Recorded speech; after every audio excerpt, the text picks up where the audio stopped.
Bom, então está gravando.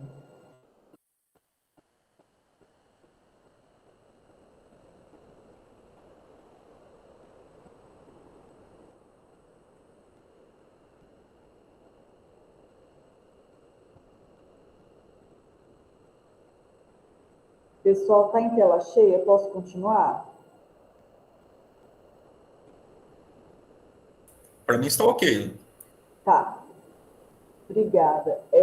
Bom, então esse é o nosso treinamento, o nosso mini curso do Departamento de Referência da Biblioteca Comunitária sobre normalização de trabalhos acadêmicos segundo as normas técnicas da ABNT, que é a Associação Brasileira de Normas Técnicas, que regula, né, que publica, que consulta o público sobre a elaboração dessas normas em várias áreas, né, não só essa área de informação, de documentação, que a gente vai ver essas técnicas, normas hoje, né, como sobre outros tipos de normalizações técnicas, inclusive nas engenharias também, né, para especificações de tudo quanto é tipo de material, equipamento, enfim.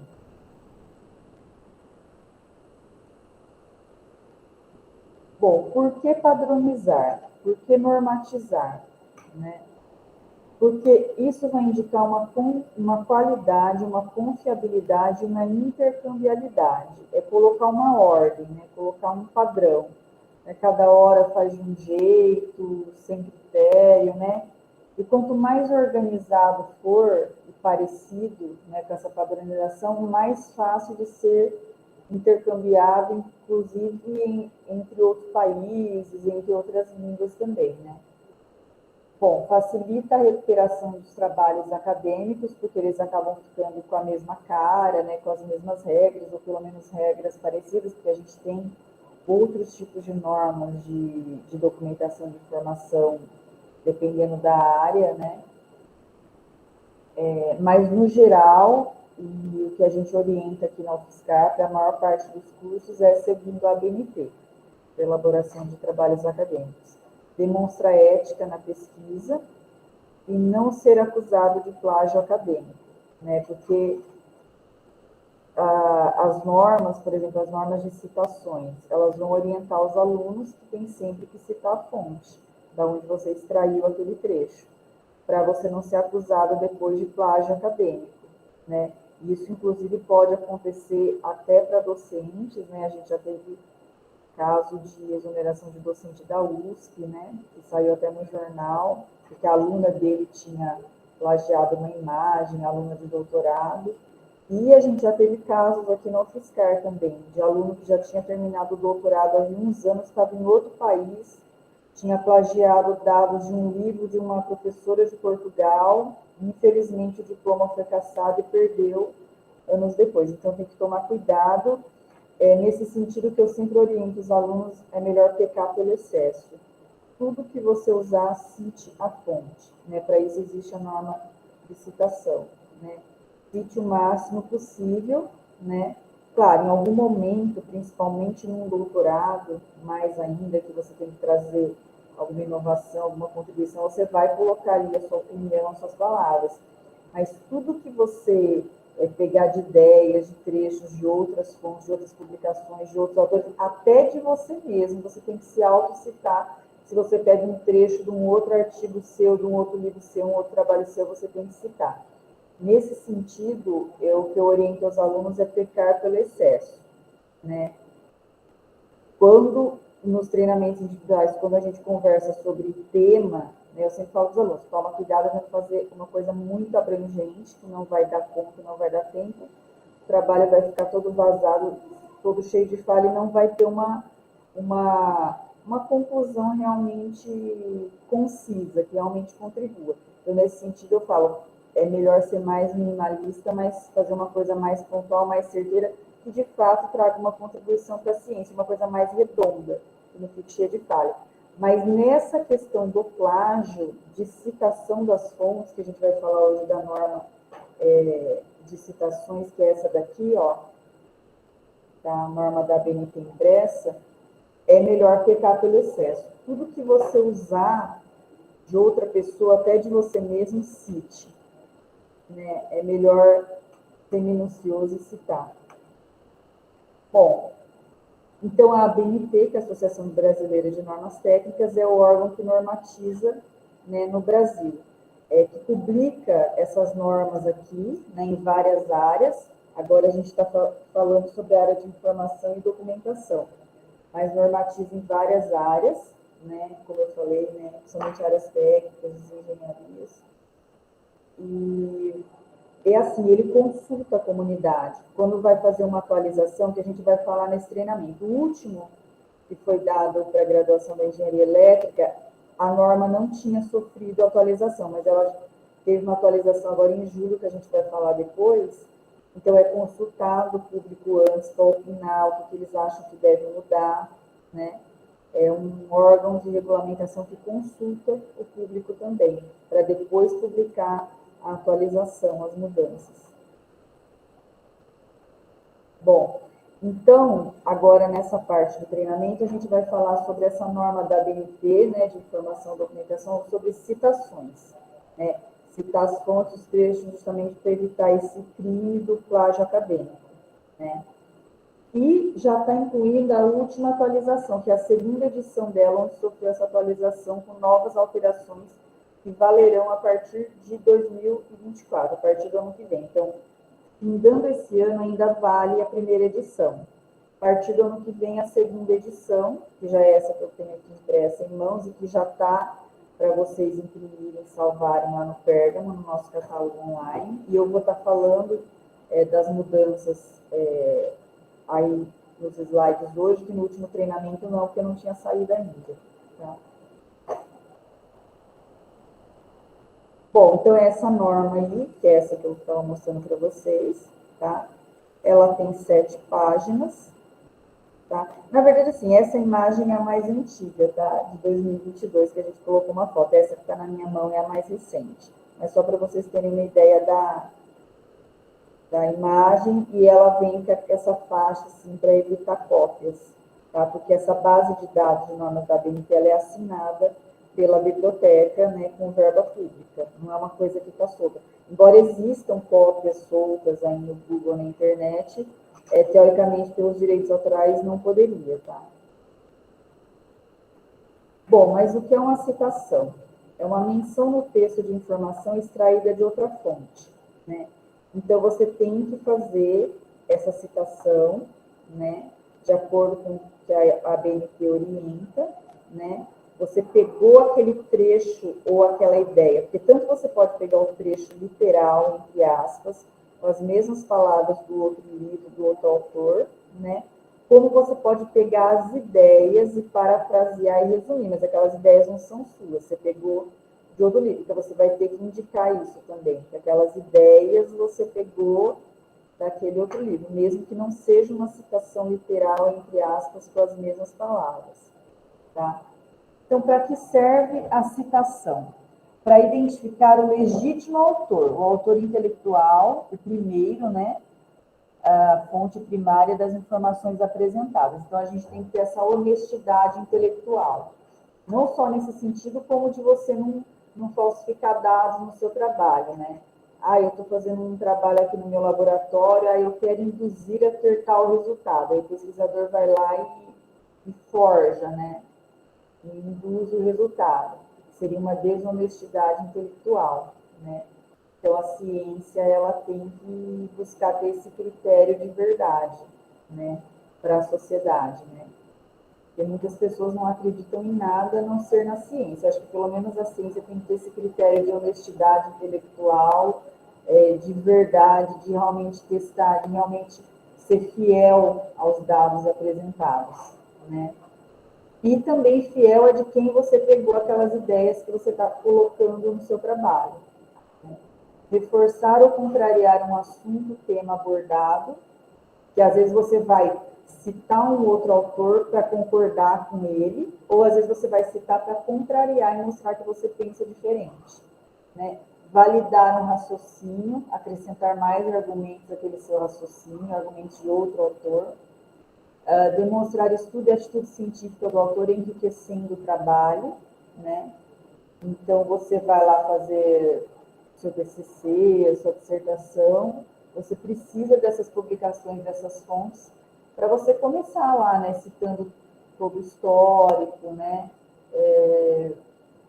para você ter um embasamento teórico. Você vai fazer esse levantamento bibliográfico, né, com outras publicações sobre o assunto, para enriquecer o seu trabalho. A citação serve para dar o devido crédito ao autor da ideia original, né? Aquilo não saiu da sua cabeça, né?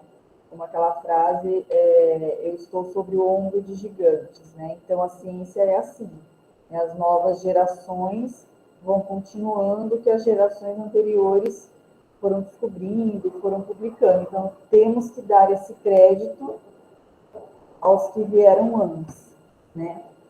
Apontar aos leitores outras fontes úteis de pesquisa, né, que possam interessar a eles em torno daquele tema.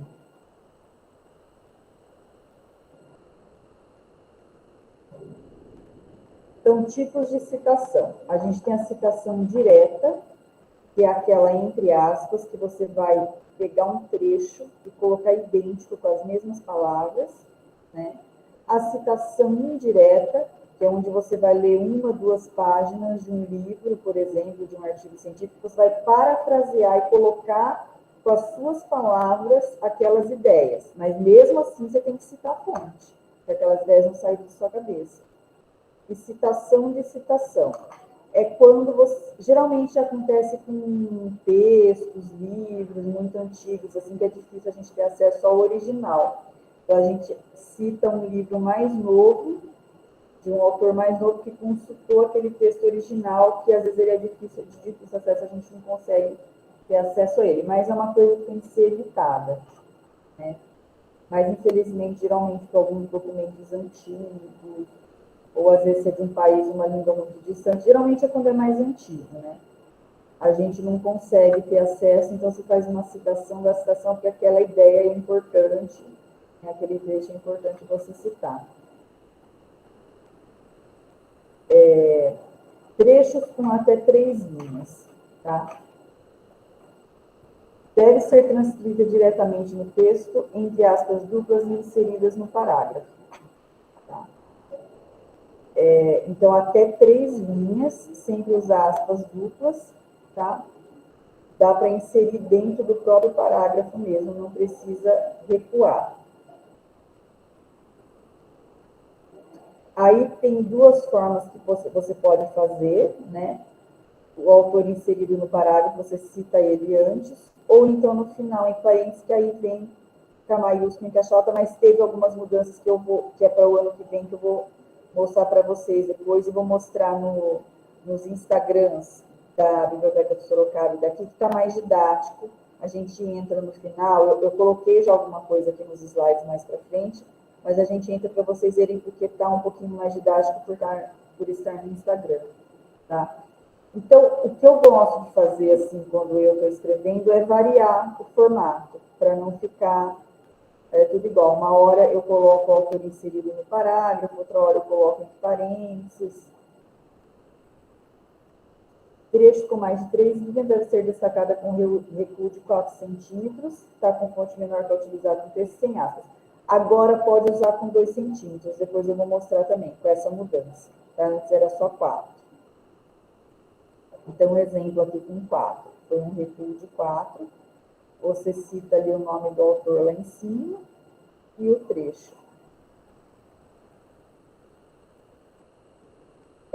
Quando é esse recuo, a letra tem que ser um pouquinho menor e espaçamento simples. Tá? Espaçamento maior só quando é no meio do texto. Citação indireta. Tá? Então, aqui é quando você parafraseia, ou seja, você vai pegar uma ideia lá do artigo do livro e colocar com as suas palavras, né?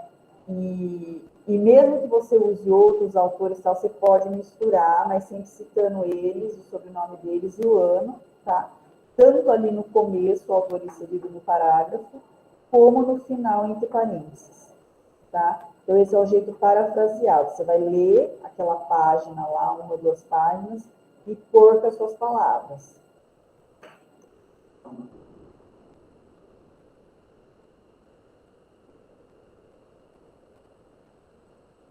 Aqui é um exemplo de citação, que acontece geralmente para documentos muito antigos, que a gente não tem acesso ao original, né? Então, você vai citar um livro mais novo, né, um autor mais novo que cita aquele antigo. Tá? Aí, ali, é opcional colocar em nota de rodapé a obra mais antiga, que é quando põe bem pequenininho ali no rodapé do livro, no final.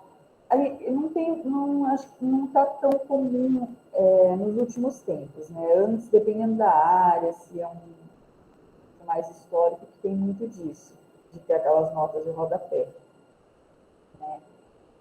E aí vai usar essa expressão latina apud, tá?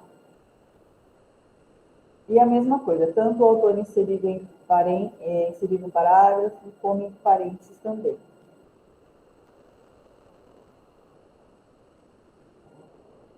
Citando documentos com mais de 3 autores, tá? Então, citar todos os autores e colocar a expressão et al, que significa outro, né? A expressão latina et al significa outros colaboradores, né? Todos os autores inseridos no parágrafo, né? E coloca o ano, né? Citando um livro que tem muitos autores, ou então colocando o et al ali dentro do parágrafo, tá? Quando são mais.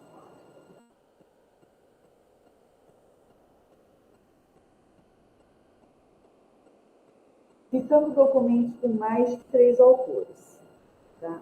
Todos os autores entre parênteses, e aí o ano no final, em caixa alta ali no final da frase, separar um autor do outro com ponto e vírgula, tá? E no final o ano, ou usando et al, você só coloca o primeiro e et al, tá?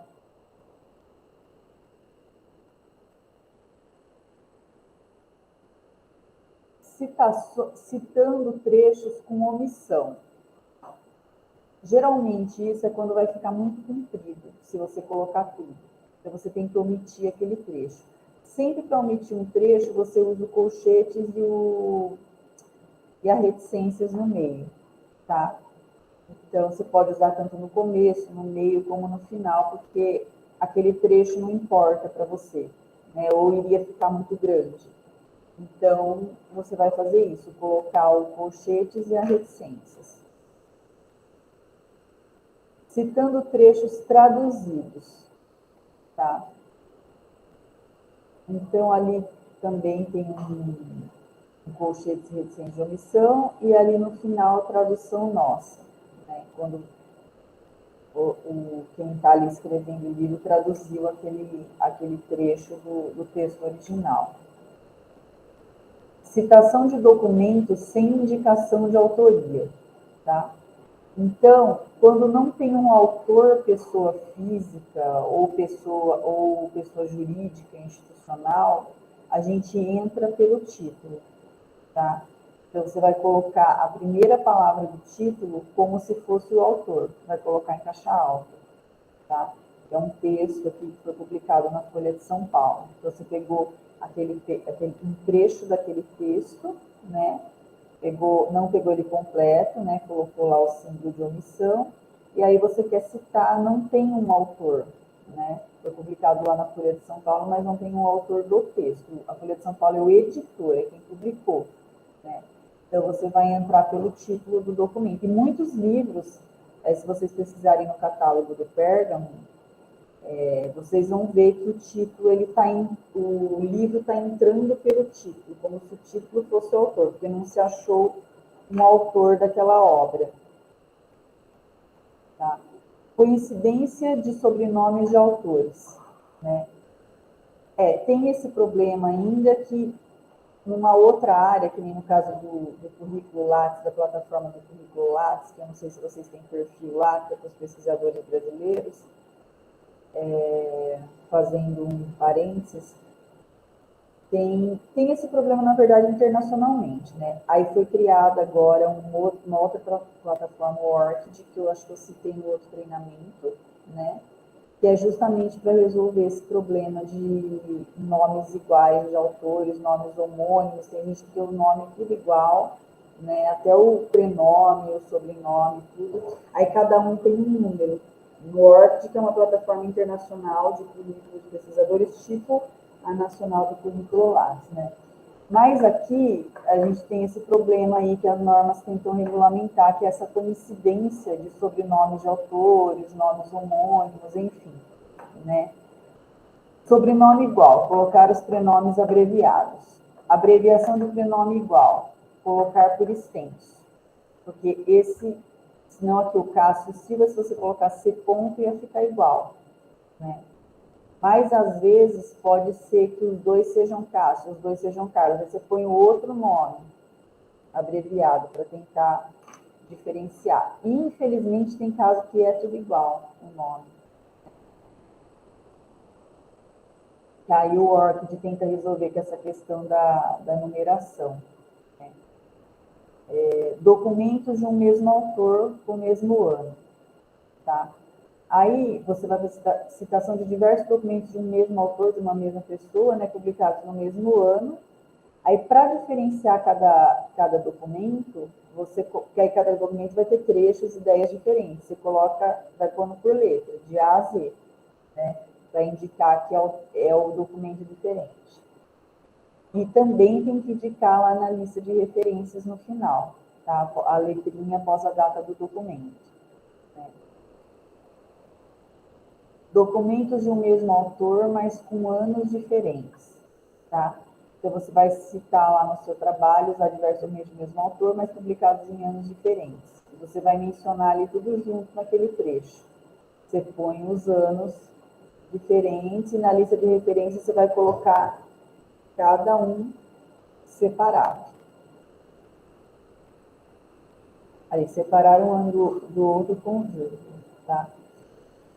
Diversos documentos de vários autores, tá? Citação indireta, que é aquela parafraseada, né? A direta é com a aspas, literalmente, com as palavras. A indireta é a parafraseada. De diversos documentos de vários autores mencionados simultaneamente. Então, você está lá justificando, né, uma ideia, e aí você traz aqueles autores, dizendo que diversos autores, né, concordam com você, com essa importância de tal ideia, né? E aí você vai pôr lá todos esses autores e o ano que eles publicaram, e você vai colocar isso lá na referência, cada livro, cada artigo, cada documento separado. Mesmo que aqui você citou junto, que eles sejam papéis, documentos diferentes, tá?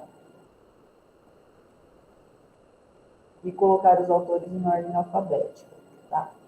Agora aqui, eu vou destacar as mudanças que a gente teve da atualização dessa norma, que vão valer a partir do ano que vem, tá?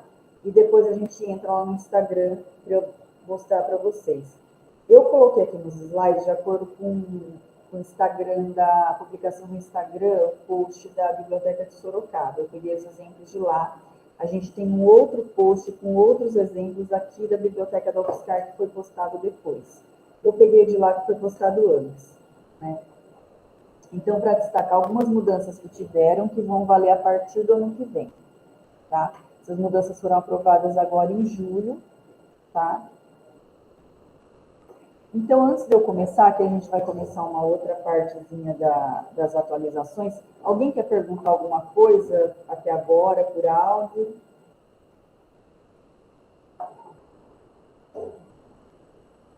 Posso continuar?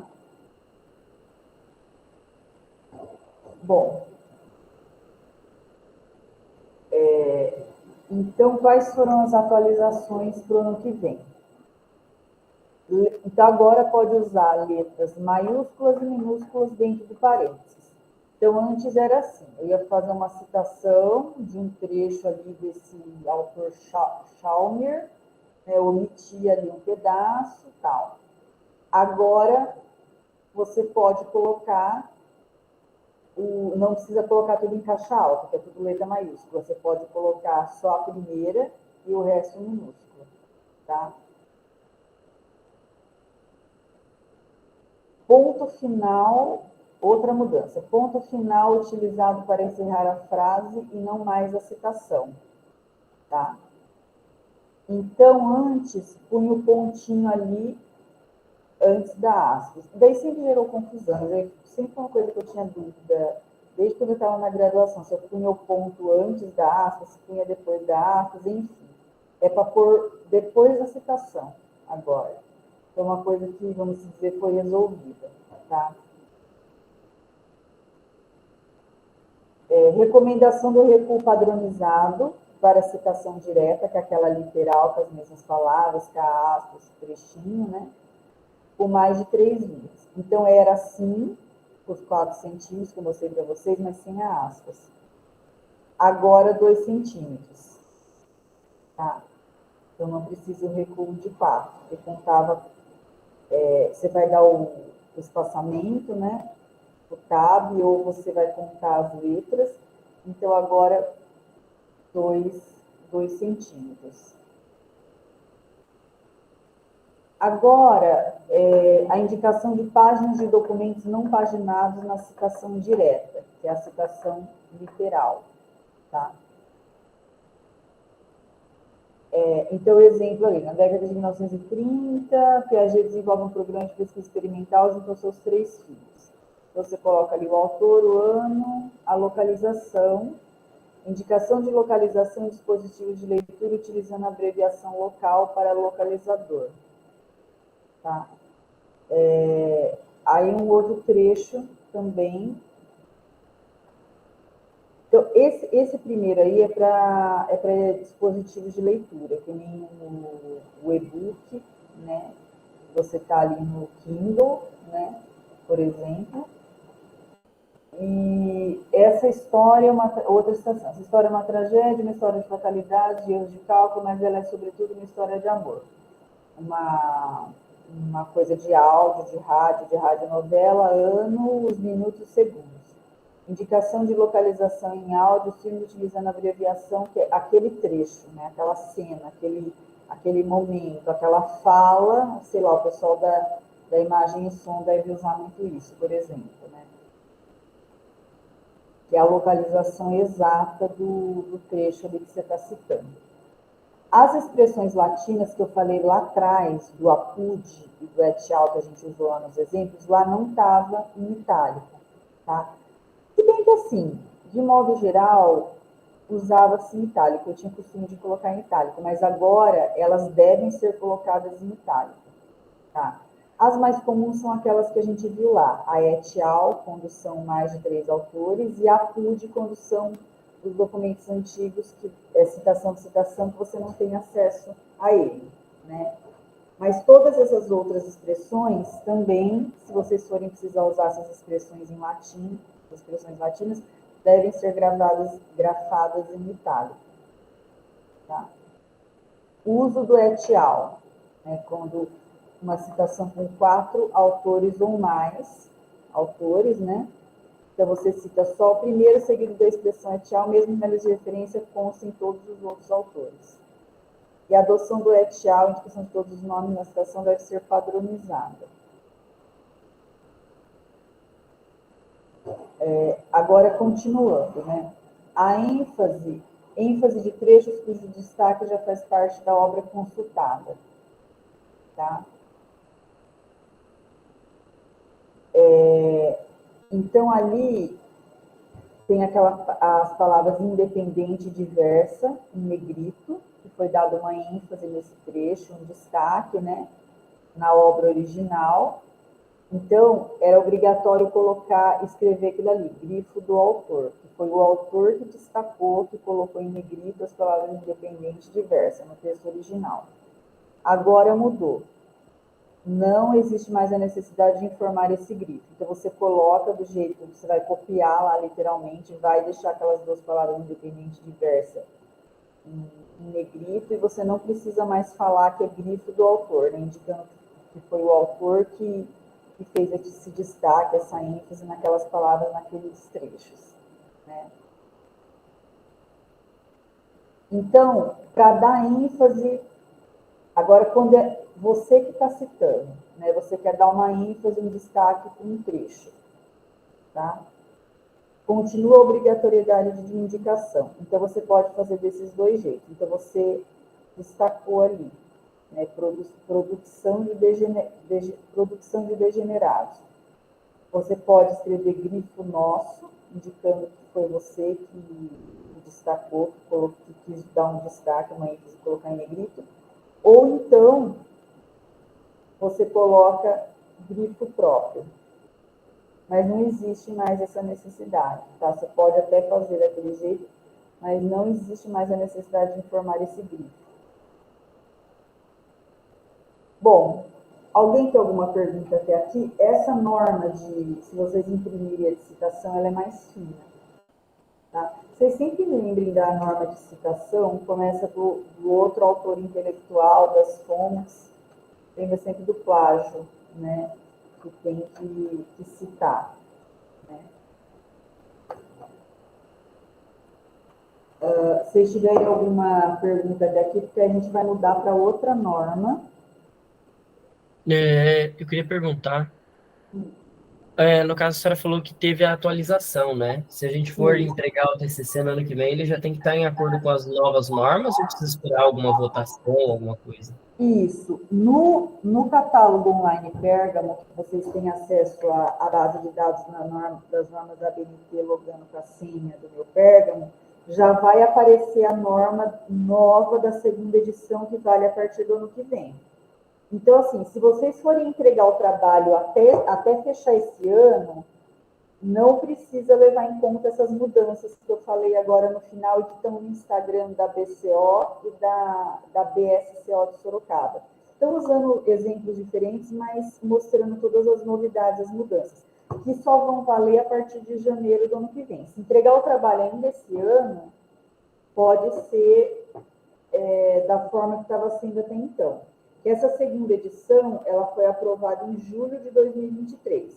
Mas para esse ano ainda pode fazer sem as alterações. Para o ano que vem é com as alterações. E a norma que vocês têm acesso pelo Pergamo, ela já é a mais atual, porque já é da editora, né, da empresa que vende, que a gente assina, então não tem risco de vocês estarem consultando a norma antiga. Mas qualquer dúvida, é só ir no Instagram da BCO ou da BSCO, que tem os exemplos lá destacando as mudanças que tiveram. Inclusive, eu peguei esse daí de lá, depois eu pretendo colocar até os exemplos da BCO também. Tá? Alguém tem mais alguma dúvida?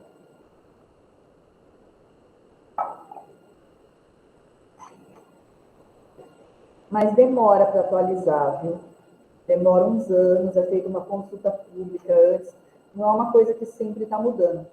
O que sempre está atualizando mais é a interface de algumas bases de dados, do treinamento, principalmente as mais conhecidas, mais famosas, sempre está mudando a interface, alguns recursos, mas nessa questão das normas, não, demora para ter atualização.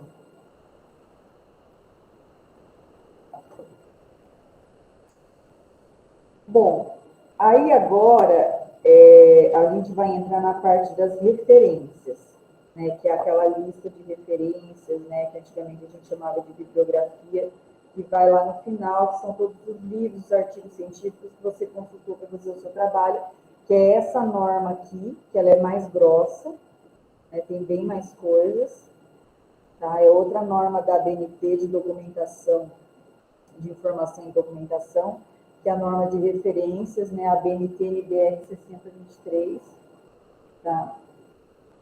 Que a última versão corrigida é de agosto de 2020. Tá? Teve uma segunda edição de 2018, por isso que é barra 2018, e uma atualização de 2020, que já, inclusive, está incluso nos nossos manuais de site e tal. E lembrando, os nossos manuais que a gente vai entrar lá, a gente tem os manuais que estão com essa atualização última que teve desde 2020.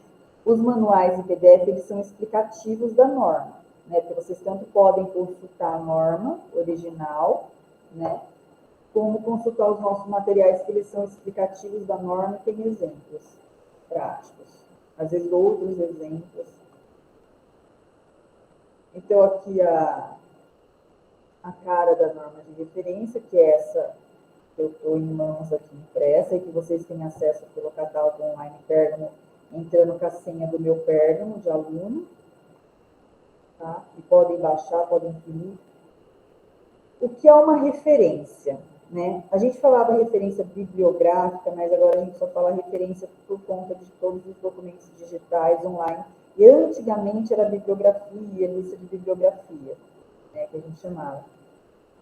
Conjunto padronizado de elementos descritivos retirados de um documento que permite sua identificação individual. Né? Esses elementos descritivos é que vai estar lá o autor, o título, o ano do livro, do artigo, né? Que revista que foi publicada, que volume, que número. Tá? Para que serve a referência? Porque você tem que colocar aquela lista de referências no final do seu trabalho. Para dar o devido crédito ao autor do texto original, ao qual se faz referência, que você usou, né? Para elaboração, para apoiar a elaboração do seu trabalho acadêmico. Permitir que a informação possa ser recuperada novamente com rapidez, possibilitando acesso ao texto original. Então, quem está lendo o seu trabalho e quer ler aqueles textos, aqueles livros, artigos que você utilizou, teses, dissertações, vai ver lá na lista de referência, né? De que autor que usou, qual é o título, né? Eu vou ler também, vou usar também no meu trabalho. E garantir a autenticidade da informação. Elementos da referência. Os elementos essenciais são as informações indispensáveis à identificação do documento, que geralmente são aqueles clássicos, né?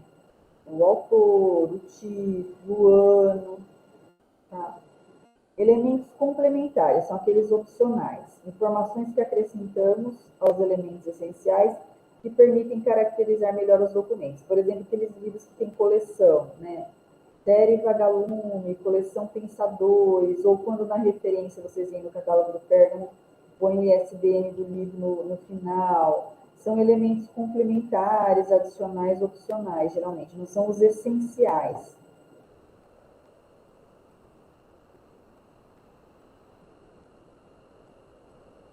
Regras gerais de apresentação. O espaçamento geralmente é o simples, tá? Alinhamento, margem para a esquerda, espaçamento entre uma referência e outra, um espaço simples. Então, você vai lá no final, montar a sua lista de referências, você levar isso em conta. Preferir espaçamento simples, alinhamento à margem esquerda, e o espaçamento simples entre uma referência e outra. Tá?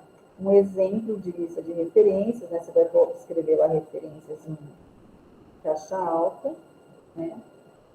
Agora a gente tem muitos documentos online, os artigos científicos muito online, você vai colocar o link deles, né? E a data de acesso, porque pode ser que depois eles sejam retirados do site, né? Então você tem que justificar que até a data tal, quando você consultou, por isso que tem que colocar a data do acesso, ele estava disponível. Depois, se ele sumiu, aí já não é culpa sua, entendeu?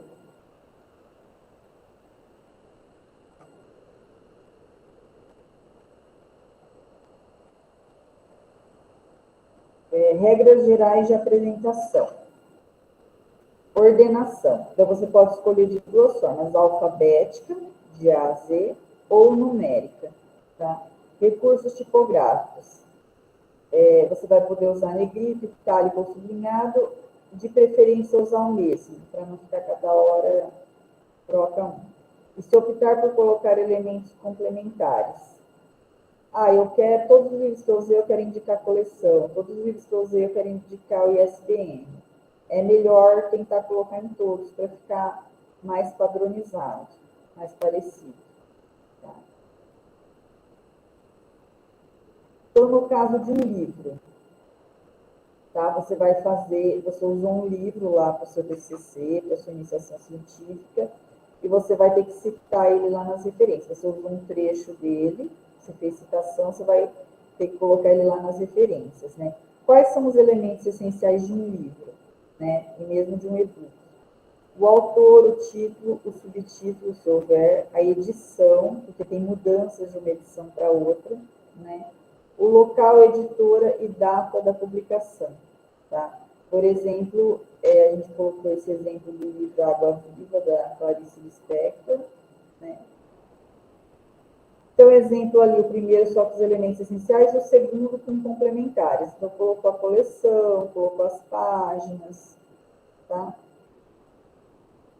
A edição, no primeiro momento, pode não parecer essencial, mas é. Por quê? Porque tem mudanças de uma edição para outra, tá? Então, essa aqui é a questão.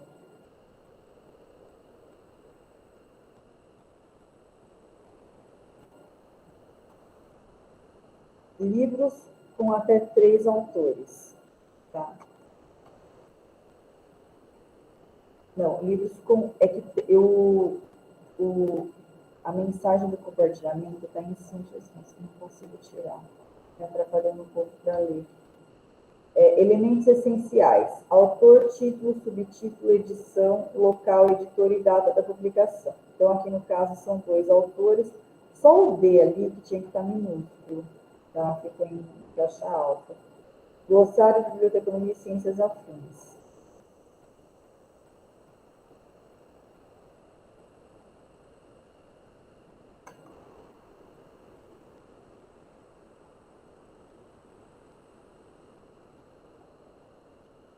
Livros com mais de 3 autores, tá? Aqueles mesmos elementos essenciais, convém indicar também todos os autores, mas permite-se indicar apenas o primeiro com a expressão latina etial em itálico, tá? Então, colocou só o primeiro, né? Aí o título em negrito, o local, a editora, né, que é a Sociedade Brasileira de Matemática, o ano, as páginas e a coleção, né? Aí, no caso, as páginas e a coleção não são elementos essenciais. Autor institucional, tá? Que seria pessoa jurídica, né? Vamos dizer assim. Autoria institucional, de uma instituição governamental. Então, a gente tem aqui na biblioteca, né? E principalmente quem trabalha num órgão público, né? A gente recebe muitos documentos que são publicações do governo, dos ministérios, das secretarias. Aqui na biblioteca a gente tem várias, né? Então, não tem um autor, não é um autor pessoa física, é um autor pessoa jurídica, um autor institucional, né? Então, a gente vai colocar ali São Paulo, estado, porque tem a cidade também, município, né? É a Secretaria do Meio Ambiente que emitiu esse documento, esse livro, né? Diretrizes para a Política Ambiental do Estado de São Paulo, tá? O outro é um documento do Ministério da Justiça, um relatório de atividades. Então, a gente vai entrar para o Brasil, Ministério da Justiça. Tá? Quando for uma instituição governamental da administração direta, seu nome deve ser precedido pelo nome do órgão superior ou pelo nome da jurisdição a qual pertence. Então, vocês veem que assim, ó, Brasil, Ministério da Justiça, vamos supor que fosse Secretaria de Relações Internacionais, vai descendo por hierarquia, tá? Ali São Paulo Estado, porque tem a cidade também, tá? Vou diferenciar. Documentos sem autoria, tá? Não tem um autor pessoa física nem jurídica, não tem também um autor institucional. Entrar pelo título. Então, você vai colocar a primeira palavra do título, só ela em caixa alta, como se fosse um nome, tá? Perfil da Administração Pública Brasileira, 6ª edição, publicação da Fundap, que é uma fundação. Tem uma certa confusão, que é a editora, a Fundap, seja o autor institucional. Não necessariamente, sempre tem alguma confusão nesse sentido, do editor, quem está publicando, ser o autor, tá? Não colocar destaque negrito, o destaque já é a primeira palavra em maiúsculo.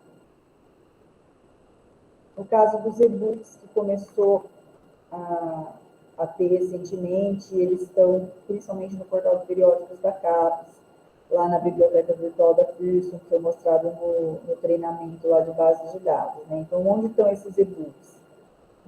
Principalmente no portal de periódicos da CAPES e também lá na internet, no Google Acadêmico, né?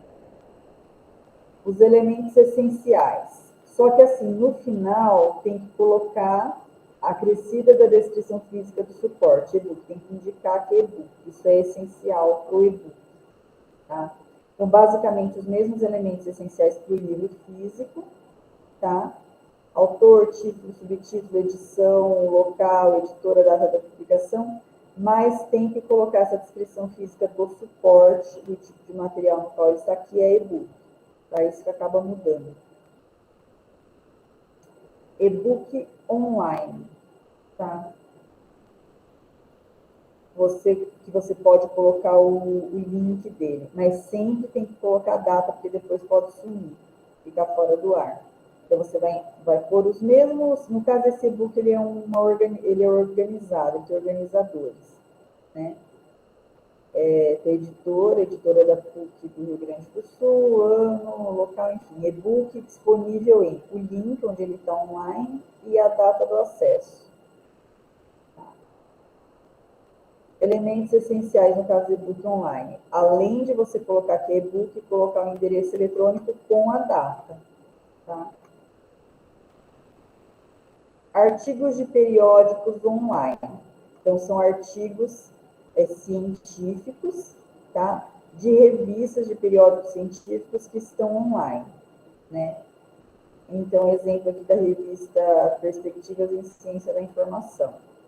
Você vai colocar as mesmas informações que se fosse um artigo físico de uma revista impressa, então você vai colocar lá o autor do artigo, o título, né, o subtítulo, o título da revista do periódico, né, da revista científica, do periódico científico, o subtítulo dele, se tiver, o local de publicação, no caso de revistas, é ano, volume e número, é sempre isso. O tomo é a parte, se houver, página inicial e final do artigo, porque vai ter vários, né?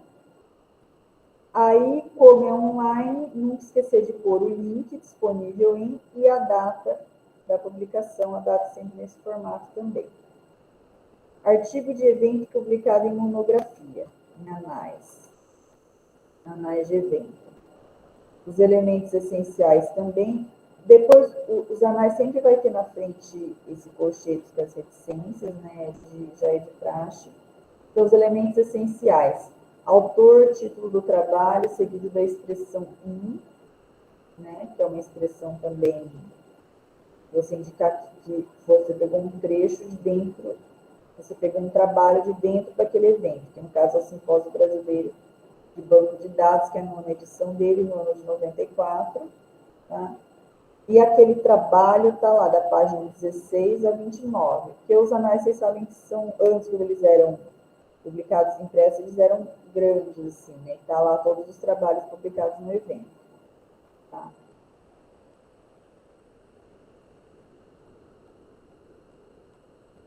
Trabalho acadêmico, dissertação, tese, TCC. Os elementos essenciais.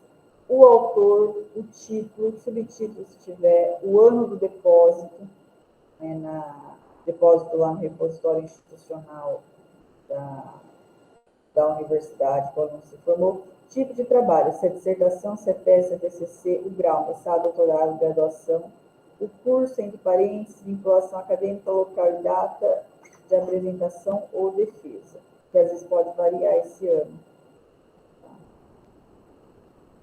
O DA ali ficou com D maiúsculo, depois você corrigiu. Agora, vídeo em meio eletrônico, um vídeo no YouTube. Tá? Sempre o que está online é essa questão de que tem que citar o link e a data. Tá? Aí também não tem autor no caso, entra ali em caixa alta, em maiúsculo, as primeiras palavras do título, tá? Sem autor institucional, sem autor pessoa física. Você vai citar lá um vídeo que está no YouTube online. Título, diretor ou produtor, local, empresa produtora ou distribuidora, data, especificação de suporte, unidade sísmica. Então, hoje em dia tem muita coisa diferente para se citar, né? Que nem eu citei nesses slides um post do Instagram da biblioteca. Tá? Mais o mais essencial, o link e a data de acesso. Elementos como diretor, produtor, local, empresa produtora, distribuidora devem ser transferidos se constarem no documento, que às vezes não consta, né? Documento de acesso exclusivo e e-mail eletrônico. Documento de acesso exclusivo e e-mail eletrônico nas redes sociais. Né? Então, aqui a gente pegou um post do Facebook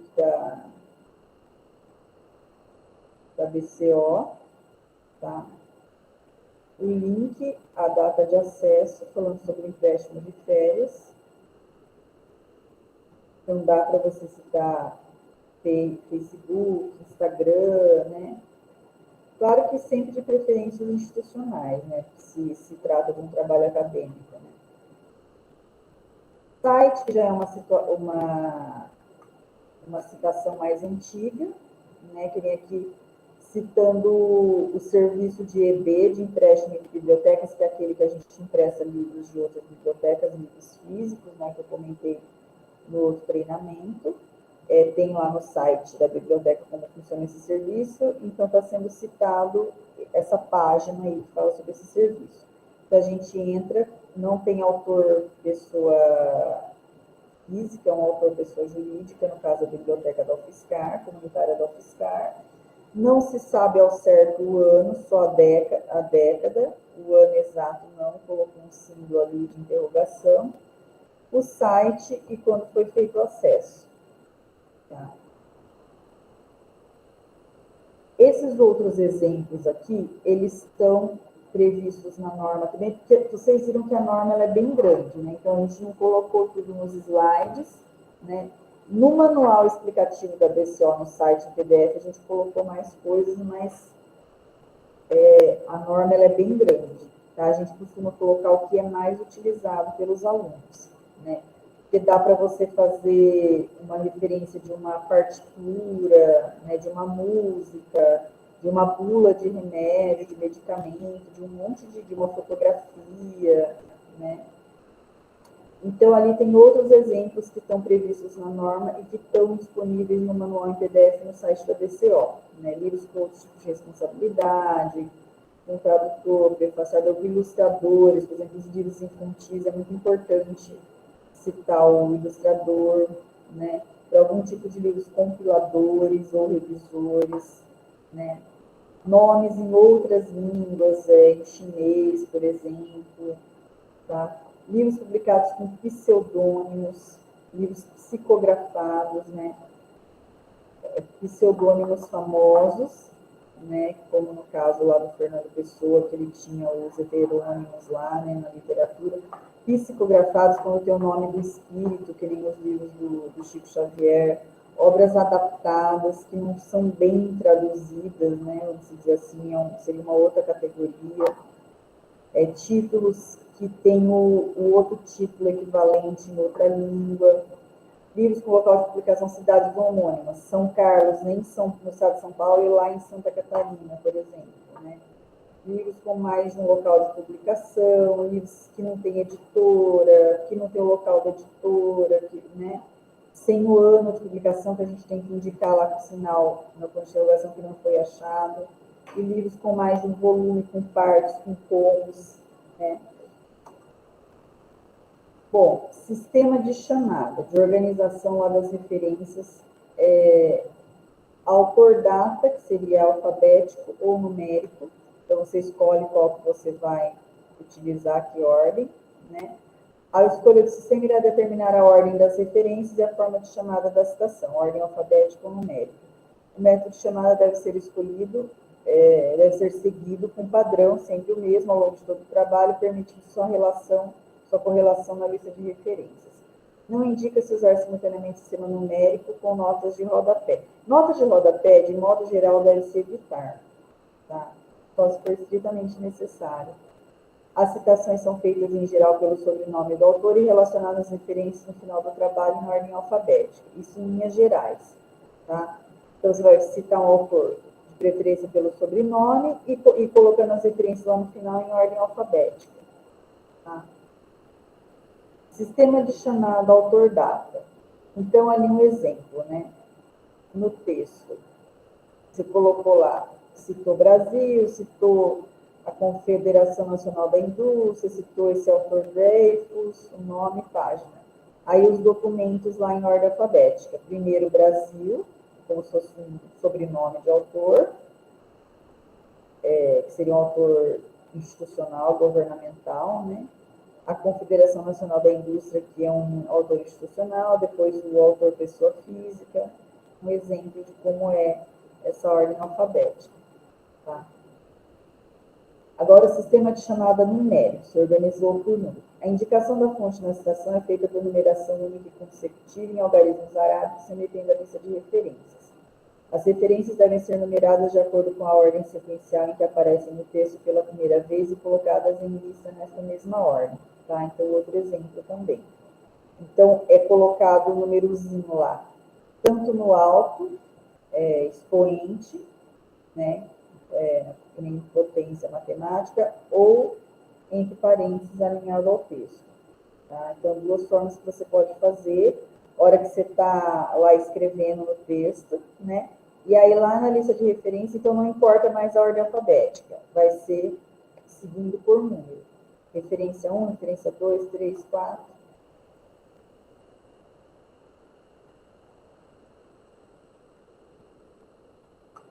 Bom, a parte das referências terminou aqui. Eu não sei se vocês têm alguma dúvida. Essa norma não atualizou ainda, tá? A última é de 2020. Tá? Então, tá valendo. Ela é bem grande.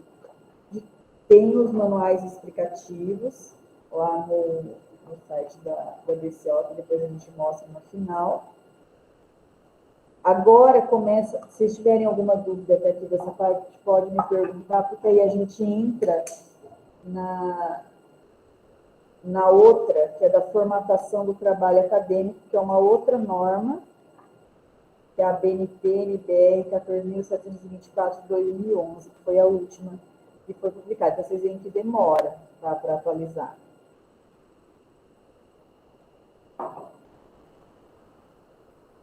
Aí, agora a gente entra na parte de formatação, né? Como vai colocar as páginas, os recuos, as margens, a fonte.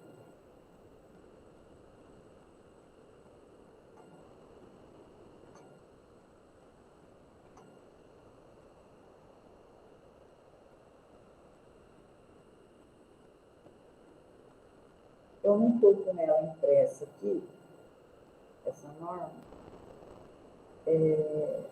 Bom, apresentação. Então, como que a BNT define essa norma, né? Ela especifica os princípios gerais para a elaboração dos trabalhos acadêmicos, que são os TCCs, as teses, as dissertações, visando sua apresentação à instituição. Os artigos científicos, geralmente, a revista que você vai quer publicar nela, submeter, que define as regras, tá? No caso do artigo científico. Aqui a gente está falando de regras, especificações, princípios gerais, segundo a BNT, para a elaboração de trabalhos acadêmicos nas universidades, das teses, dissertações, TCCs, visando sua apresentação à instituição, que vai avaliar, no caso, a banca, a comissão examinadora de professores, os especialistas designados e tal. A estrutura. A gente tem os elementos externos, que é a capa, né? E depois os pré-textuais, que é antes de você começar o texto em si, a introdução. Alguns elementos que a gente destacou em vermelho são os obrigatórios, não tem como fugir, vai ter que fazer eles, que é a capa, a folha de rosto, é parecida com a capa, vem logo depois, a folha de aprovação, que é onde os professores vão assinar, né? Aprovação do trabalho, vão colocar nota e tal. Os resumos na língua original do autor e na língua estrangeira, que geralmente é inglês, e o sumário, para você localizar as páginas onde está cada capítulo, né? O resto costuma ser opcional. Errata para corrigir algum erro, a dedicatória, agradecimentos, epígrafes, que são coisas mais pessoais, né? São opcionais. E ali a lista de ilustrações, tabelas, abreviaturas, assim, se realmente o seu trabalho for usar isso, né? Abreviaturas e siglas, acho que em geral costuma estar todo mundo usando, mas dependendo do trabalho, nem usou ilustrações, tabelas, símbolos, né? Aí são opcionais. A gente tem outra divisão, que é dos elementos textuais e os pós-textuais, né? Que é textuais, a introdução, né? A grosso modo, o trabalho vai estar dividido em introdução, desenvolvimento e conclusão. Elementos pós-textuais, depois que você terminou lá as conclusões. As referências, que é obrigatório, né, porque você vai ter que citar os documentos, as fontes que você usou para elaborar o trabalho, né, que você se apoiou para elaborar o trabalho. O glossário, apêndice, anexo, índice, é tudo opcional. Né? O glossário lá de palavras, explicando. O apêndice, se você criou alguma coisa. Anexo, se você precisa mostrar algum material que você utilizou. O índice, é de palavras também, tudo isso é opcional. Depende se você precisou usar fazendo o seu trabalho ou não. Tá? Então, aqui um exemplo de como ficaria a página do trabalho, né? A fonte que é recomendada, tamanho 12, na cor preta. Em geral, o pessoal costuma usar mais Times New Roman e Arial. Tá? No texto, espaçamento de 1,5, entre os títulos, um espaço de 1,5, citações com mais de 3 linhas, espaços simples e fonte tamanho 10, que aí é menor, né? Diminui a fonte. A paginação, você começa a contar a partir da folha de rosto, que é depois da capa. Ela é parecida com a capa, vem depois da capa. A partir da folha de rosto, você começa a contar, né? Mas o número só vai aparecer na primeira folha do texto ali da introdução. Tá? Numeração. Vai aparecer aonde? Canto superior direito a 2 centímetros da borda superior, sempre em algarismos arábicos, não romanos. Tá? Bom, a capa. A capa, se vocês tiverem dúvida, é só entrar no repositório institucional da UFSCar, que eu comentei no outro treinamento, o RI. Lá tem um monte de dissertação, de mestrado, que está no formato ABNT. E agora estão entrando os TCCs também, então quando vocês forem fazer, é só baixar algum ali para conferir algum detalhe, né? Então, basicamente isso, vai colocar lá o nome da instituição, lá em cima, né, que é opcional, nome do autor, título, subtítulo, se tiver, número do volume, se tiver mais de um, local, ano de depósito. Coloco a SP de São Carlos porque tem outra cidade homônima, lá no sul, Santa Catarina, tá? Então é bom colocar. A folha de rosto, que é a segunda página, meio parecida com a capa, né? Então, a mesma coisa, nome da instituição opcional, nome do autor, título, subtítulo, se tiver, o número do volume, se tiver, a natureza do trabalho, nome da instituição, se é uma dissertação, se é uma tese, apresentada ao programa tal, da universidade tal, para obtenção de qual título, em qual área, né? A área de concentração, o orientador e o local, a cidade, não esquecer de colocar o SP de São Carlos, que é o homônimo lá do sul, e o ano de depósito da entrega. Errata. A errata é opcional porque se teve alguma coisa que precisou ser acrescentada, corrigida depois, tá? De algum tipo de erro, né? Por isso que é bom revisar bem, fazer uma revisão ortográfica, principalmente porque mudou a ortografia, se bem que faz bastante tempo que mudou, né? Mas é bom fazer uma boa conferência, principalmente no caso de dissertação, e dissertação de mestrado, tese de doutorado. Ao final, de repente, até pagar algum aluno da letras para fazer a conferência da gramática, da ortografia, e algum aluno da biblioteconomia para fazer a correção das normas, né? Se tiver dúvida, enfim. Então, se teve algum erro, alguma coisa, vai ser citado aqui. É opcional também. A folha de aprovação, que é obrigatória, principalmente mestrado e doutorado, que é onde os professores vão assinar lá, né? Que o aluno passou lá na banca de qualificação, de defesa, né? Aí aqui são opcionais, né? Quem você vai agradecer, né? Contribuíram para você conseguir fazer esse trabalho, a dedicatória, quem você dedica, né? A epígrafe, que é uma frase, né? Que é uma citação. E tem que indicar a referência, a citação lá na referência também, tá? Até do pensamento da frase, você vai colocar na epígrafe, que é opcional, tá? o resumo na sua língua, né, na língua vernácula, o resumo com as palavras-chave, né, separadas por ponto e vírgula. E aí tem um limite de 500 palavras, redigir um parágrafo único, tá?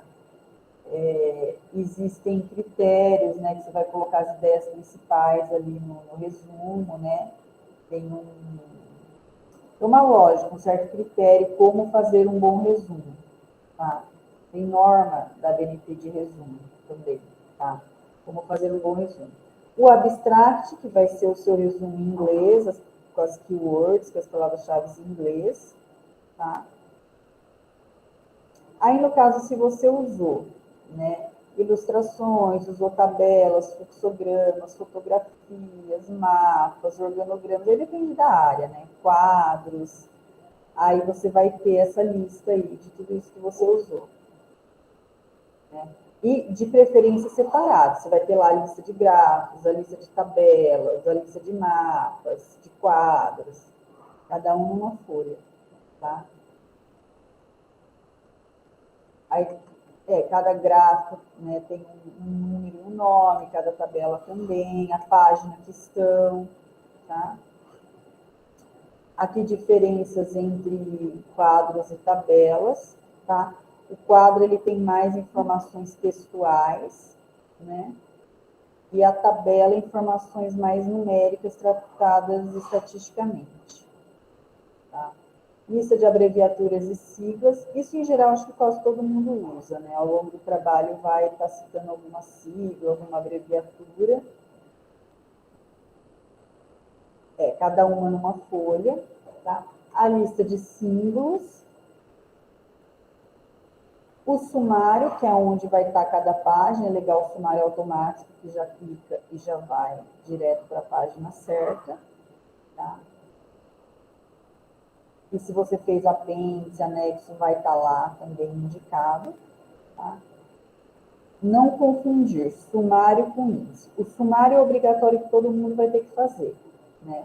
Que vai estar lá as páginas em que estão cada capítulo, tá? O índice, geralmente, ele é no final, tá? Como foi mostrado. Aqui não está mostrando, mas o índice, geralmente, ele é no final. É a lista de palavras ou frases ordenadas segundo determinado critério que localiza e remete para as informações contidas no texto. Para ajudar, geralmente, livros grandes usam a pessoa, o leitor, a se localizar melhor. Mas ele é opcional. O que é obrigatório é o sumário. É onde está cada capítulo e cada página. Tem uma certa confusão entre os dois, tá? Elementos textuais, introdução, desenvolvimento e conclusão. Basicamente, a grosso modo, dividindo o seu trabalho em 3 partes. Elementos que aparecem na parte do desenvolvimento do trabalho precisam de atenção na sua apresentação. Numeração progressiva, ilustrações, tabelas e quadros. Numeração progressiva, utilizada para evidenciar a sistematização do conteúdo do trabalho, sugere-se destacar gradativamente os títulos das seções utilizando seus recursos negrito, itálico ou sublinhado. Tá? Porque indica que está descendo, que está subdividindo, né? Que está sendo uma numeração progressiva, ali você tem um capítulo, aí ele desmembra, tá? Como apresentar ilustrações, quadros e tabelas, tá? Então, você vai colocar lá se é um gráfico, se é uma tabela, se é um mapa, né? O número dele, o travessão, o título dele e depois embaixo a fonte. E às vezes a fonte foi o próprio autor que elaborou, tá? Elementos pós-textuais. Depois que terminou o texto. Referência, glossário, apêndice, anexo e índice, tá? Um exemplo de lista de referências, tá? O apêndice, ele vai ter um título também, ele é um documento elaborado pelo próprio autor, que você anexa ali, você vai pôr no final, você mesmo, o próprio autor que fez, tá? E vai ter um título. O anexo, tem muita confusão, apêndice e anexo. O anexo é um documento que você vai apresentar no seu trabalho que não foi elaborado por você, né? Ele vai ter um nome também, e é impor uma lei. Você quer colocar uma lei lá no seu trabalho para demonstrar alguma coisa, você vai anexar, tá? Bom, aqui, eu não sei se vocês têm alguma pergunta até aqui. Vou ler uma outra partezinha.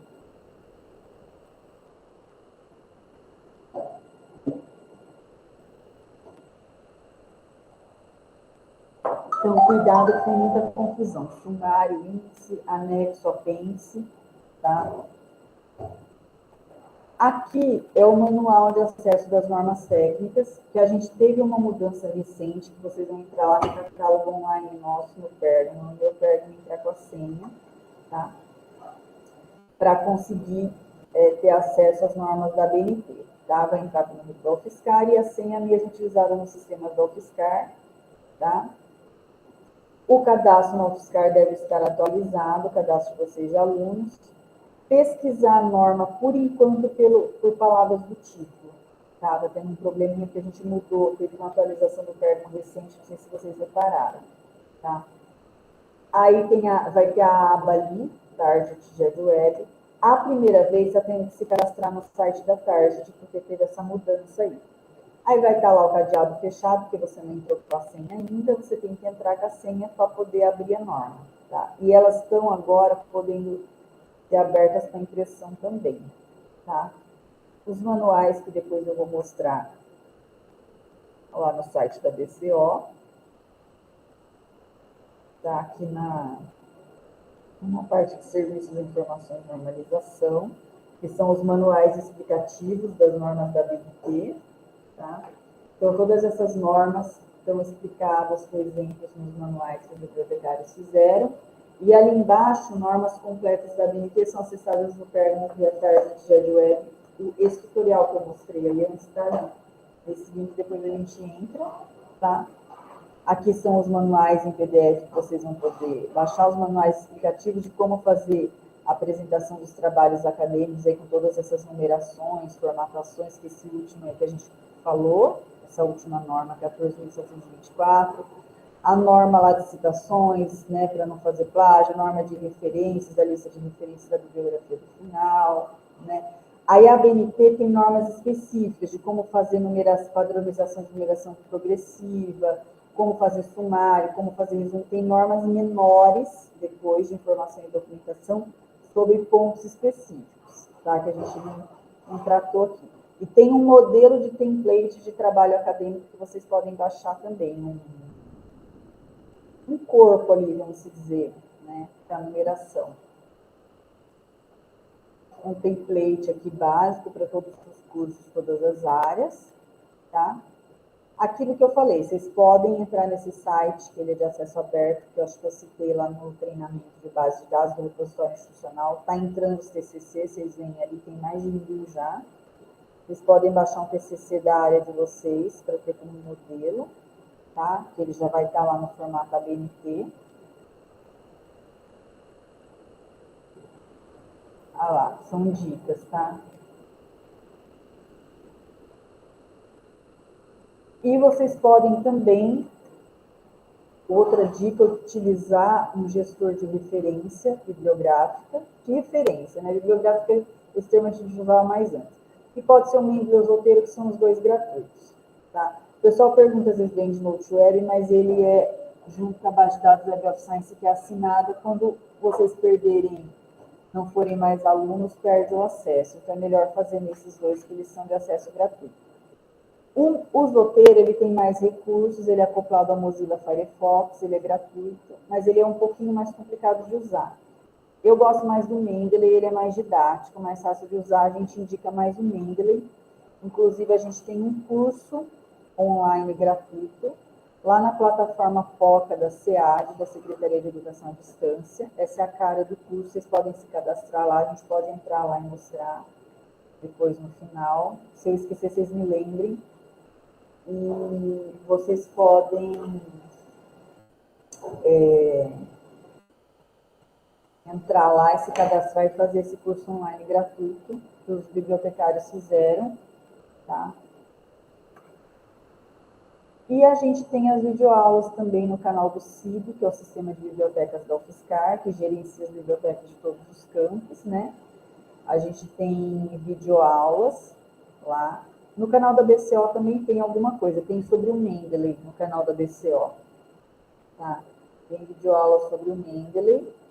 E no canal do YouTube do CIB, a gente tem sobre várias coleções online, vários assuntos, ORCID, referências gestores de referência bibliográfica, tá? E depois a gente pode entrar lá. E, bom, é isso, tá? Eu citei ali no final o Instagram da BCO, da BSCO de Sorocaba, tem no nosso também as principais mudanças lá da norma de citação que vale para o ano que vem. Tá? Que a gente pode entrar para olhar também.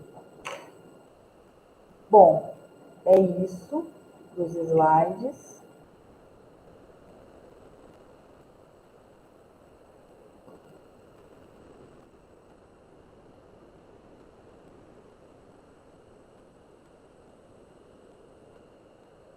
Ele travou.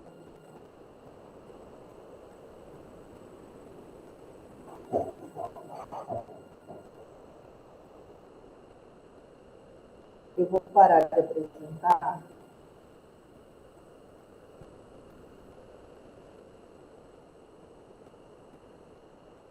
Aí eu queria agora que um aluno me ajudasse e alguém que está no computador e entrasse para a gente projetar algumas coisas, eu ir mostrando alguns dos recursos que eu citei aqui no treinamento, para a gente fazer uma partezinha prática.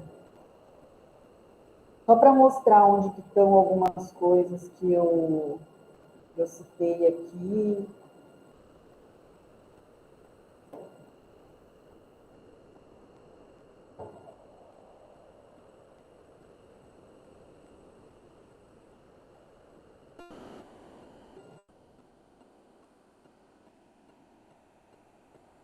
A aula vai até que horas, professor? Até às 5 ou até às 6?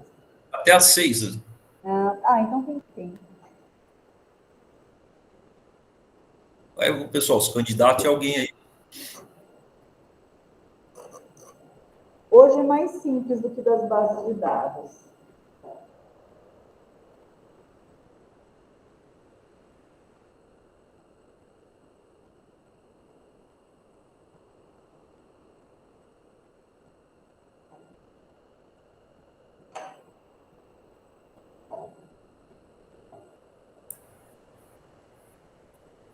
Ninguém vai se candidatar aí? Precisa ter alguém aí para... Tá todo mundo no celular?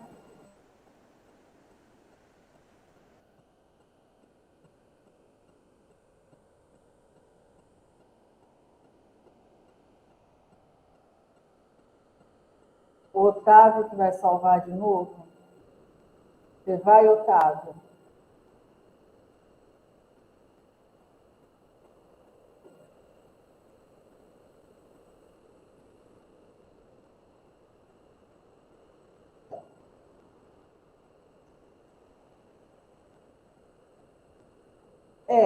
Era melhor outro, realmente. Ninguém pode entrar, gente. Está todo mundo no celular. Você ficar ouvindo eu entrar de novo, falando, já falei um monte nos slides. Eu acho que é mais dinâmico se algum aluno entrar.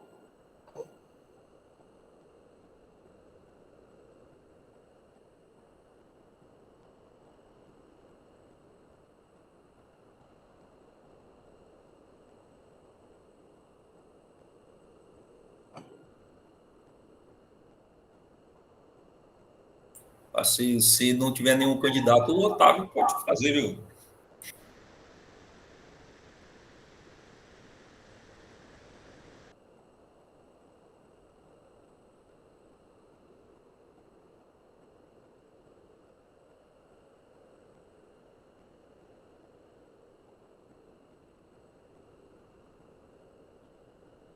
Você pode entrar, Otávio?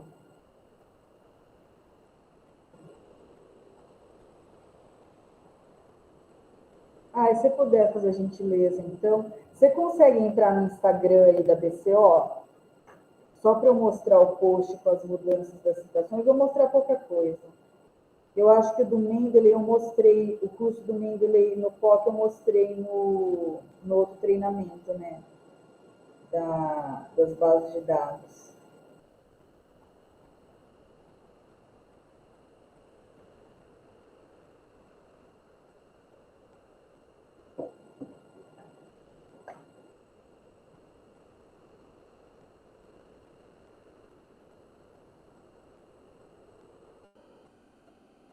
Isso.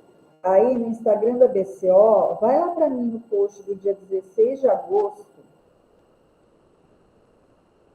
que tem essas mudanças, mas usando outros exemplos, tá? As mudanças que eu comentei.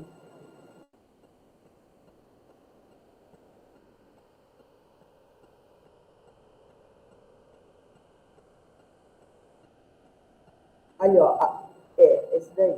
Isso. Aí, se você for passando, tem várias fotos. Ele vai falando como era, como ficou, mas com exemplos diferentes, mas são aquelas mudanças que eu comentei com vocês. Tá? Depois, se vocês tiverem alguma dúvida, se vocês estiverem com a norma e tiver alguma dúvida, é só entrar aí e olhar. Tá? Só para vocês saberem, é do dia 16 de agosto no Instagram da BCO. Mas usando exemplos, trechos diferentes do que eu usei, mas a ideia é a mesma, para mostrar o que mudou. Tá? Aí tem também no Instagram da BSO, que é da Biblioteca de Sorocaba. Se você puder entrar lá, Otávio, que é o que eu usei. Eu coloquei as citações lá nos slides, eu usei os mesmos exemplos porque eles fizeram antes do post, então eu acabei pegando de lá como modelo. No dia 28 de julho, eles fizeram antes. Um post do dia 28 de julho.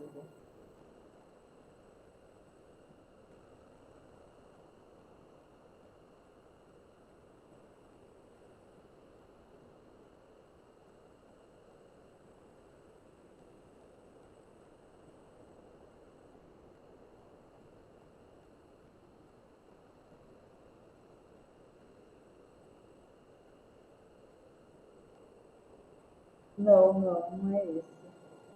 É 28. 28 de julho. Acho que está. Aquele era. Acho que está mais para cima.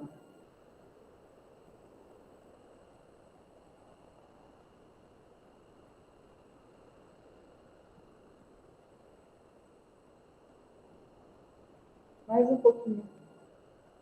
Não. Esse daí também vai falar alguma coisa, mas o que eu peguei, que eu queria mostrar para vocês,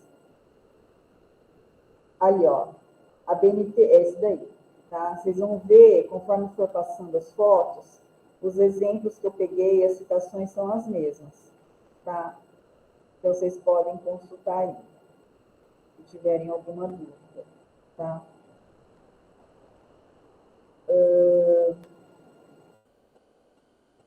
É isso. Vamos entrar lá no site da BCO, Otávio, para eu mostrar os manuais online lá. É bem simples, rapidinho. Tá? Ali, serviços e informações, lá em cima. Aí desce, normalização no lado esquerdo, centro, normalização. Aí tem os manuais em PDF, explicativos das normas, vocês podem abrir e baixar. Tá? E ali embaixo, como acessar as normas da ABNT. É um tutorial mais assim, interativo. Tá? Vocês podem clicar ali.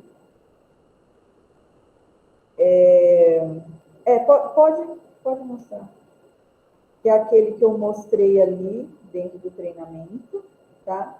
A gente teve essas mudanças agora, como o Pérgamo deu uma atualizada, então, evitar entrar pelo número da norma, pelo nome, e vai ter que se cadastrar nesse site da Target antes, quando for a primeira vez, porque teve essa mudança, essa atualização do Pérgamo. Só isso que eu queria ressaltar para vocês. Mas qualquer dúvida, vocês mandam para o meu e-mail dos treinamentos, que eu vou deixar aqui no chat. Tá? Qualquer dúvida que vocês tiverem, vocês podem mandar. Otávio, vamos entrar lá no curso. Eu não lembro se eu mostrei o curso do Mendeley no POCA. Eu mostrei no treinamento no outro das bases de dados, que eram os mesmos alunos, né? Vocês lembram se eu mostrei? Acho que eu mostrei, né? Eu acho que não, Graziela. Não.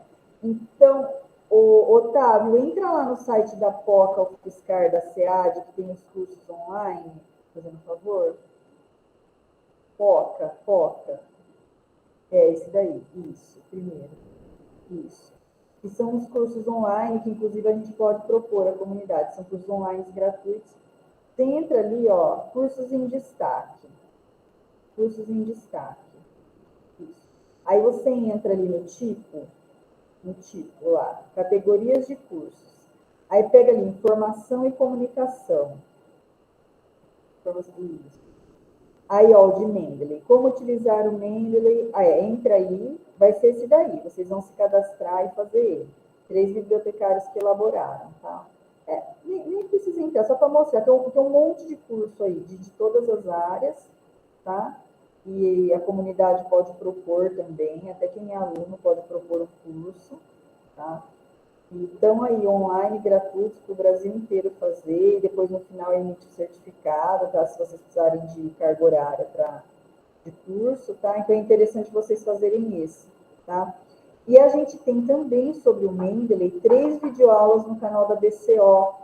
O Otávio, se você pudesse mostrar, a gente tem 3 videoaulas bem didáticas que uma bibliotecária que fez um evento, também é uma outra forma complementar, lá no canal do YouTube da BCO. No canal do YouTube, isso. Você colocar lá BCO UFSCar no canal, é Mendeley, eu não lembro se está oficina, é a Marisa que deu. Oficina, Mendeley, BCO UFSCar,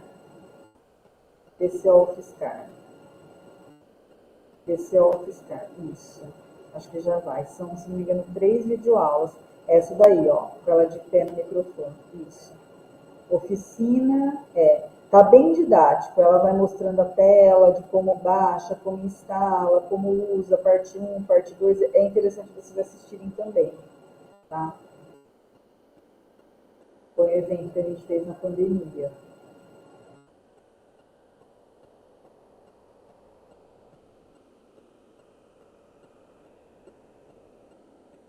Deixa eu ver aqui mais que eu tinha que mostrar. Aí, outra coisa que eu queria mostrar, no canal do CIB, no canal do YouTube, Otávio, do CIB, a gente tem mais tutoriais desses acessos online, tá? O CIB é o Sistema de Bibliotecas, tá? Isso. Canal do YouTube deles, você pode entrar, isso.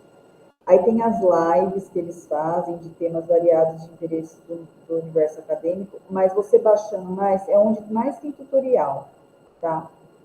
Sobre o Work, sobre gestores de inferências, Otero, Mendeley, sobre a biblioteca virtual da Pearson. Aí no canal do CIB. Vê ali na playlist para mim, fazendo um favor. Tem lives sobre plágio acadêmico, é interessante vocês assistirem, tá? Aquelas séries ali, ó, como preencher seu currículo Lattes, como fazer normalização do trabalho acadêmico, sobre plágio, teve uma live sobre plágio, é interessante vocês assistirem também, tá? Então, aí é onde a gente mais tem tutoriais. O ORCID, que é aquele que eu falei que é tipo currículo Lattes, que dá um número único de identificação com os autores que têm nomes homônimos, tá? Então, só para mostrar para vocês, tem sobre normalização, tem sobre os gestores de referência bibliográfica, currículo Lattes, ORCID. Então, eles já foram elaborados no formato de tutorial, com tradução para Libras, tá? Tem as lives que a gente faz periodicamente de vários eventos, assuntos de interesse do universo acadêmico dos pesquisadores. Tem sobre plágio, que a gente acabou falando bastante hoje, por causa da norma de citações, é interessante vocês assistirem. Então acho que é isso, viu? Que eu tinha, assim, eu queria destacar mais para vocês, né?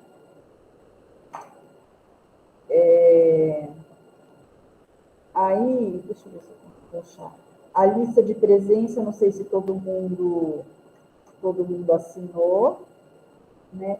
Eu acho que é isso, viu, Otávio? Eu te agradeço muito pela boa vontade de novo. O vídeo estou terminando de gravar, daqui a pouco eu encerro, depois eu vou colocar no YouTube, mando por e-mail. Muito obrigada, viu, pela sua disponibilidade. E pretendo mandar a gente vai ter o recesso agora no final do ano, certificados do ano que vem, que eu vou estar mandando de vários treinamentos. E é isso, eu não sei se vocês têm alguma dúvida, alguma pergunta, queriam comentar alguma coisa, sugerir alguma coisa. E o pessoal, fica à vontade de perguntar para ela. Eu queria saber se tem templates que a gente pode seguir, que a biblioteca já gerou, alguma coisa assim. Eu pelo menos, costumo usar bastante látex, né? E aí, se tivesse alguma coisa que já a gente só meio que escreve e ele já vai fazendo, ou que a gente muda poucas configurações, seria interessante. Então, a gente tem ali, quando entrou no site da PCO, ali no final tem um template de trabalho acadêmico. Ali, o modelo de trabalho acadêmico, um template. Ali, ó, depois os manuais em PDF. Isso, tá? Só que assim, o látex, a gente teve algumas palestras, quando teve eventos que alguns alunos pediram, mas a gente não oferece essa orientação nesse sentido, né? Aí depende da área do aluno, quem vai, geralmente o pessoal da computação usa, né? O látex, mas a gente tem esse template padrão, assim, para todos os cursos, todas as áreas. Tá? Que vocês podem baixar como modelo.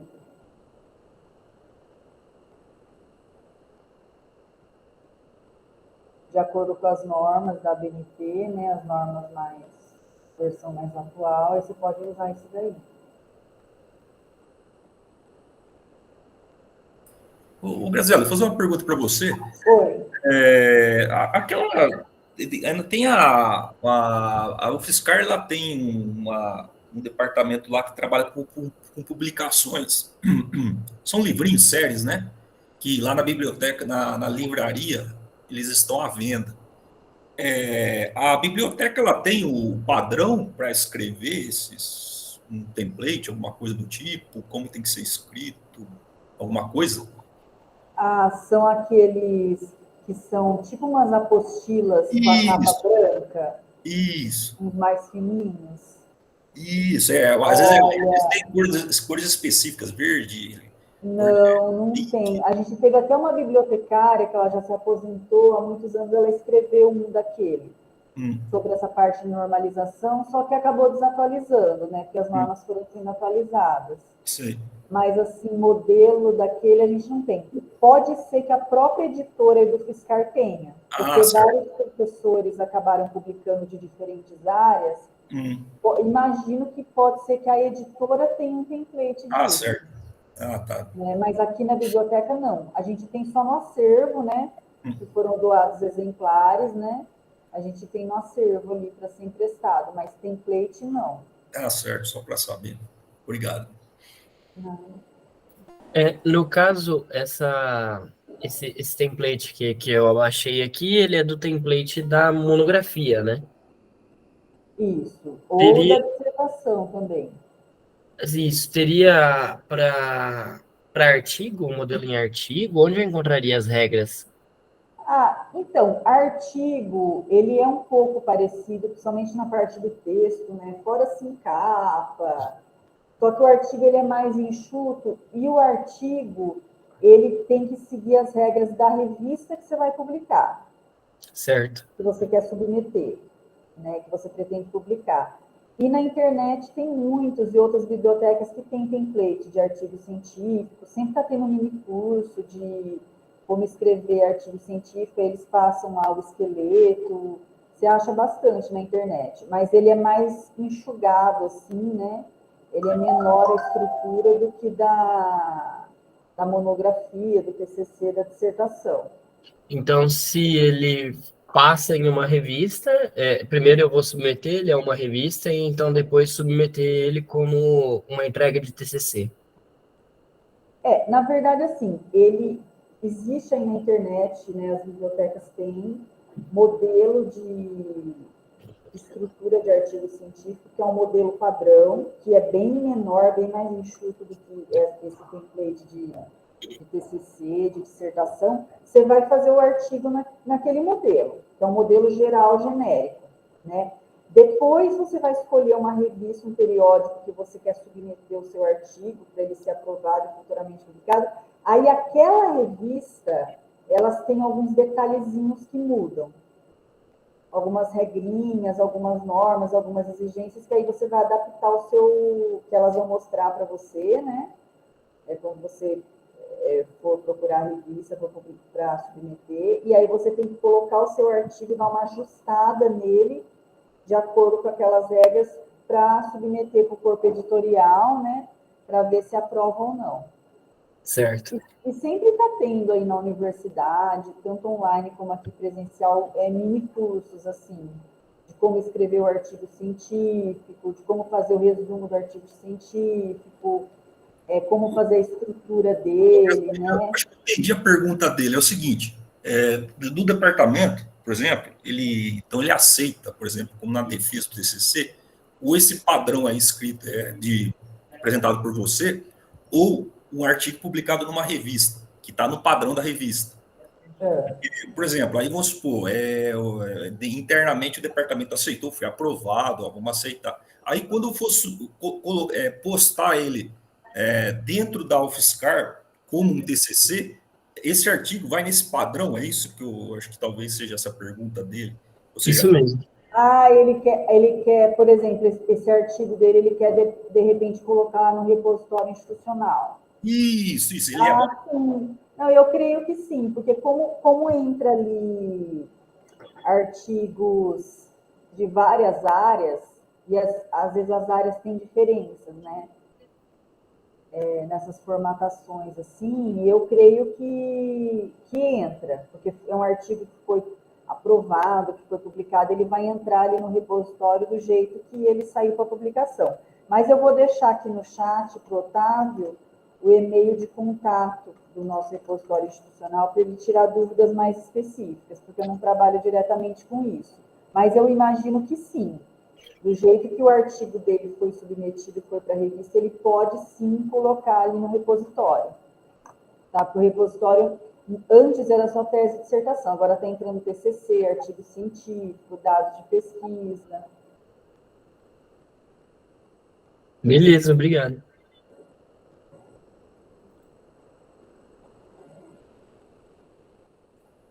existe mais uma pergunta para fazer para a Graziela? Aí eu vou... Bom, se não tiver mais nenhuma pergunta, eu vou encerrar a gravação. Tá?